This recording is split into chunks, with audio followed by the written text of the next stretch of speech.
Hi guys, hello and welcome to another episode of Heart to Heart with Institute, where I share with you inspiring, engaging posts as a journey to live your best life. You know I'm your girl Institute, and it's always a pleasure sharing with you here on this platform. How have you been? How's life been with you too? It's 2021 and this is actually my first post of the year, and so I'm excited. Life has been interesting to say the least, right? We've had different experiences this year, and I assume that you have too. It's just February, but the year has been a lot to us already. I'm trusting that it gets better, and the different seasons that it will bring will be favorable to us this year. I'm really excited, right? Because again, anytime I get to share with you, I'm always excited, right? And today I'm just interested about the different seasons of life. Like, recently what's been going on the internet, where there's been conversation around the Gen Z people and the Gen Y, the millennials, and there have been different things. Life is always in seasons, and we have to acknowledge that there are different seasons, and each season will always come with its own peculiarities. Right, so speaking about seasons, I just want to talk about, I want to go back to last year. There were a lot of challenges on the internet or social media last year. One of them that comes to mind is the one where there was a candy challenge, right? So parents would test their children to say, I'm going to put this candy here or this snack here on the table. You're going to sit here, but you're not going to touch it till I'm back. And was sort of a test of the child's patience and obedience, and waiting too, because you don't know when your parents will be back. But they said you don't have to touch this until I'm back. It was just a test for these children, and we saw different versions, right? Where some children actually waited, some didn't, and all of that.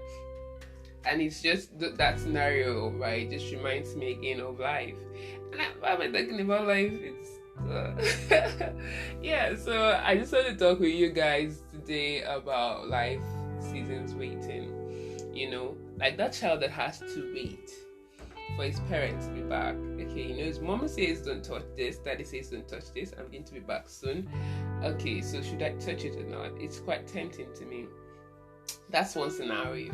There's another scenario where you have probably a mother, a woman who is taken in, she's conceived to have a baby. She has to go through the different seasons of a pregnancy. So the first trimester, the different changes to her body, the second trimester, and then the third trimester where she gets to deliver a baby. So she has a process to this journey. She has to wait for a baby, knowing that one day a baby will come to this world, and though thankfully she has a defined time period for when she expects her baby to arrive, right? And life is always like this, where we are either in a season of waiting, or in a season of execution, or in a season of resting. So how then do we handle seasons where we have to wait, right? Seasons where it seems to be as if, okay, it's nothing, or I can't find anything to do, or I need this thing but I don't have it, or I want this thing, or this is crucial but it's not here yet. I've asked for this thing, it's set to come but it's not here yet. How do we handle such situations, right? And this is a very good question, because there's no individual that will not go through a waiting season. And I would like to ask you, have you ever gone through one? Definitely you want to share with me on social media how, or some of these scenarios. You can send me a voice note, or wherever you're listening to this podcast from. You can always drop me a DM on social media Institute, so that we can chat. But have you ever gone through a season where you had to wait? Probably you ordered for something, you had to deliver it in 14 days, or you needed something and it wasn't available, you knew it would come. Or how did you handle such? And I wanted to talk about it because, even in this season we're in, it's February, everybody's celebrating love, and some people are saying, and when I don't have a boo yet, when's my boo coming, when's my baby coming? And we're asking, And there are different seasons. Some people have lost their job and they're saying, I need a job. When am I going to get this job? When am I getting my next job? And we are just always in that season where we're looking up to God for something, or you're waiting on someone for something, or we need some things to be done for us to achieve the next thing. Sometimes it's an admission and you're saying, I've applied to this school, I have applied to this other school, and I need to get into the university, right, for my undergraduate degrees, for my postgraduate degrees, but this and this has not come through yet. So how do you handle that period? How do you handle that season? That's what I want to talk about today. Oh yeah, I'm so excited. Yeah, so guys, let's get into it already. So the first thing again, we need to know what do we need to know about waiting season? You know what it is to wait. If you're in a queue, if there's a queue rather, and you're trying to get somewhere, you have to join the queue, right? Some people don't like to join the queue; they want to jump the queue and then find a way to navigate. And that's not always good. Sometimes you're sent to the back again, right? So waiting is having to hold on before you can get something you want. Right, so having to hold on for a while. So if you're trying to get an admission, you have some dependencies that are not fully within your control, and you have to wait for it. So now, waiting when this is when this thing I'm asking for is coming. It's a different game. Then waiting when you don't know what you're waiting for, what you're waiting for will come, it's a different game entirely. And that one is so people don't like not to be in control. Most times, some people, right, don't like not to be in control. They want to be in control of the factors that surround whatever they want to do. They want to be in control of things. And actually, right, we're not always fully in control of things. Yeah, we're not always fully in control of things, right? But people don't like it. So imagine that I wanted to order, let's see what I like to order. Food. Your favorite guy is a foodie. Okay, food has to come in a day. Okay, let me use food as an example. So I go to the food ordering platform, right, online, and I'm doing a call to a restaurant close to my house, and I'm saying I need this particular food and this particular food. The first question I'll most likely ask the person is your delivery person around? Most likely, because I don't want to wait. I go and I say, do you have your delivery guys around? And if they say no, the next question I'm most likely going to ask is, when are they going to be around? So before I place my order, I want to know when I'm going to get it. That's the scenario. That's where I know that as much as I can still manage when this delivery can get to me, right? But there are other things like maybe a prayer request I'm looking up to God for, where I know it's going to come, but I'm not quite sure when. And in such situations, you have to learn. You have to learn to exercise patience, and it's not always an easy thing, right? Because nobody likes to wait. But then let me throw in a Bible verse and go spiritual on you all. What does the Bible say about waiting? Anybody want to tell me? Yeah, so the Bible says that they that wait on the Lord shall renew their strength. So in the place of waiting, sometimes you find strength. In the place of waiting, because you have to build that patience, and it helps you to grow your faith, right? And so sometimes, right, your waiting helps you to develop a stronger faith in God, right? There's several scenarios that come to my head where I'm looking up to God for something. It could be a job and something, and it's probably not coming at the time when I want it to. And then you have to find time to pray more. You're reading the Bible more, and God is telling you, "Don't worry, this will come." And I'm like, "God, when is it gonna come? I'm waiting on you, God." And God is saying, "My child, just calm down." And sometimes you have to wait for quite a while, right? And there are different meetings, and we'll just look through them. Then we'll see what we can do, right, while we're in this season of waiting, right? So okay, let's talk about let's talk about why do we have to wait? Why is it that I can't just get what I want when I need it? That's a very good question. No one's to answer it for me. Yeah, so one of the reasons is, like I said, you're waiting sometimes helps to build patience, and God sometimes could be teaching you patience. right? If you're someone who is used to, like my hairdresser likes to call me, says you're from Russia. You're used to just rushing through processes, rushing through things, and you don't even get to experience. Sometimes God could say, okay, my daughter, my son, you got to learn patience. And how do you learn patience? Some of us pray, well, God, I want to learn to be more patient with people. I want to learn to handle situations better. How do you learn to handle situations better? It's by dealing with those situations, right? So how do you learn patience? It's by dealing with situations that have to make you wait. So sometimes that could be a way God is using to build your patience, to say you learn to wait so that you can grow in patience and exercise patience. That could be a reason, right? Sometimes it could be that you need to do something actually before the next thing comes to pass. So let's use a story of Noah in the Bible. So God says, I'm going to do this on the earth. However, Noah, you need to do this. So Noah needs to build an ark. And before the next thing God says is going to do comes through. So sometimes God is waiting on you. You say, I need to get in my master's done. Then for you to get your master's done, you need to get some exams done, right? You need to do some applications. So you need to take some steps. So if you were not taking those steps, you're going to be in your waiting season for a longer period of time.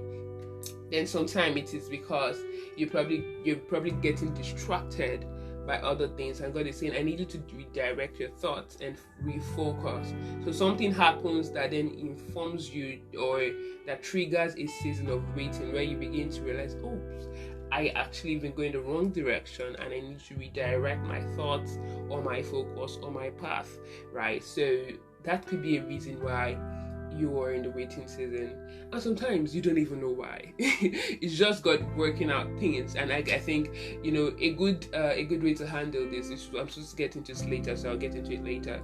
It could just be that God is working out some things and trying to perfect some things for you, so you just have to wait, right?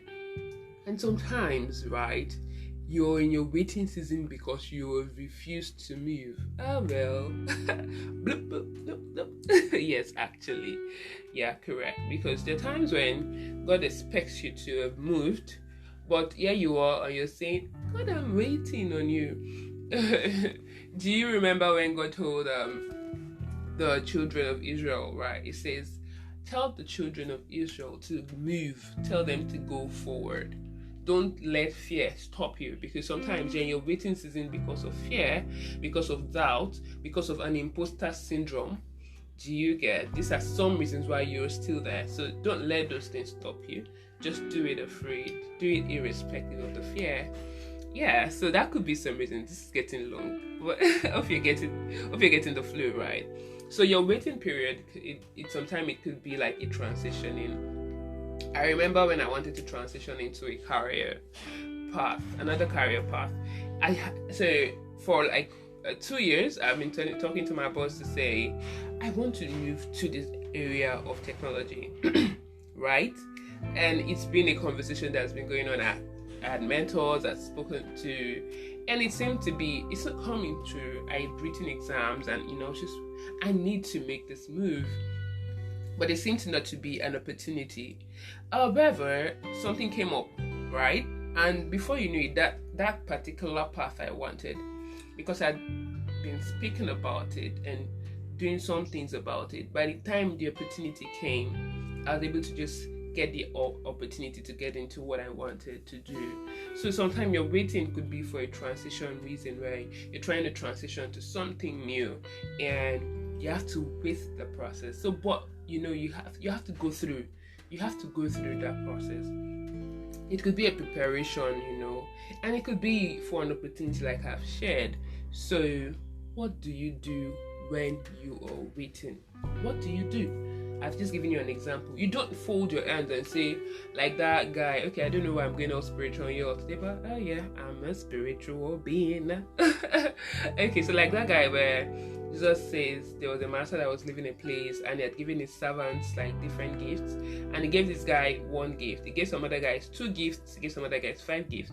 And the guy with the 1 gift is like, oh, are you gonna give me 1 gift? I'm not gonna do anything with it. And he just go keep it somewhere. It's not fruitful. It's not yielding any result. There's no point to that. right? And there's no reward for that. So when you're in your waiting season, don't be like that guy that just goes into denial and anger. What you need to do in that period, right? What you need to do, like I was telling you about my transitioning period, you prepare, right? It's a preparation place, it's a place of preparation. It's a place, right, where you actually doing what you're working either on yourself or praying or preparing, right? So sometimes also you are resting. So sometimes your waiting period is a period of rest. And I can remember a scenario top of my head where I was in a situation where I was expecting something to come through for me. However, I had to go through a season of resting because what was coming was going to require me to do a lot of work, right? And I'm sure if you think through your life too, you would see some situations where you have waited and it was just a resting period for what was to come, right? So whatever you were waiting for, when it came, you had to commit your time and energy and a lot of focus, and that resting period was needed for you. So your waiting period could also be because you need to rest. It could be because you need to learn, like you said, you need to learn patience. You need to develop some certain skills, right? So people who are waiting for something, when you're waiting on God, and we're waiting on God for marriage or a relationship that leads to marriage, sometimes you need to work on yourself. And if you do not find yourself when you're going into that relationship, you're not going as someone who is whole in themselves, and you're looking for someone to complete you, and I don't know how that will work. So you need to also work on yourself. This could be reasons why you're in that waiting period. Do you understand? So we've spoken a lot. To just wrap up, let's talk about things to know when you are in a waiting season.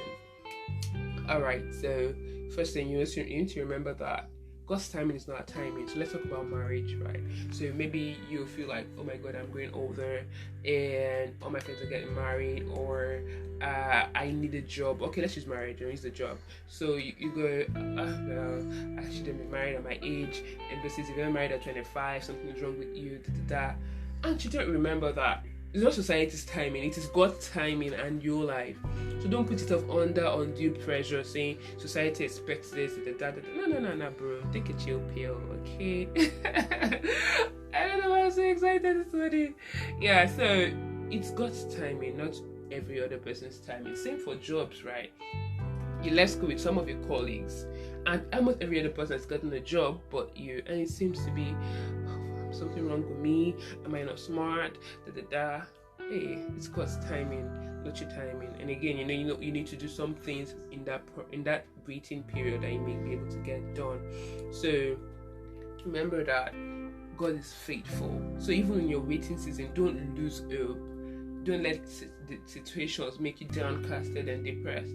There are times when you won't be happy, seriously, truthfully, I know, right? But don't let that put you down too much. When you feel this moment of downtroddeness or depression, try to talk to God about it, talk to your friends about it, and maybe do something that will make you just forget, that you're waiting. Then what you could do again is serve. In your period of waiting for something, serve. So if you're waiting for a job, why not volunteer, right, for that role? So something will come up, and that's a good thing, which I'm going to talk about now. Remember other times when God has been faithful to you. There's several scenarios in our life where we've waited for something and it came. Is that same assurance you should have where you're saying, I'm waiting on this thing, I'm waiting for this thing, and it's going to come, so I'm not going to lose hope. I would serve, I would give, I would pray for others, I'll prepare myself, I will exercise my faith, so that when this thing comes, I'm going to be ready for it. So remember, God is faithful. Remember all the times when it's come through for you. And then remember, sometimes life is not fully in our control. There's so much you can do about this, right? So I've spoken a lot, and I'm just so excited to share with you guys today. So let me know what you want to hear from me this year. It is Heart to Heart with Essitude, and we're going to be talking matters together, matters of the heart, matters of life, matters of career, and every other good stuff. So yeah, I hope this has blessed you. Remember, your delay is not denial, and everything is going to work out together for your good. Cheers, love and light always, and thank you for listening. Make sure to share this podcast with a friend or 2 or 5 maybe, if this has blessed you. And do have an amazing time till I come your way again. Bye.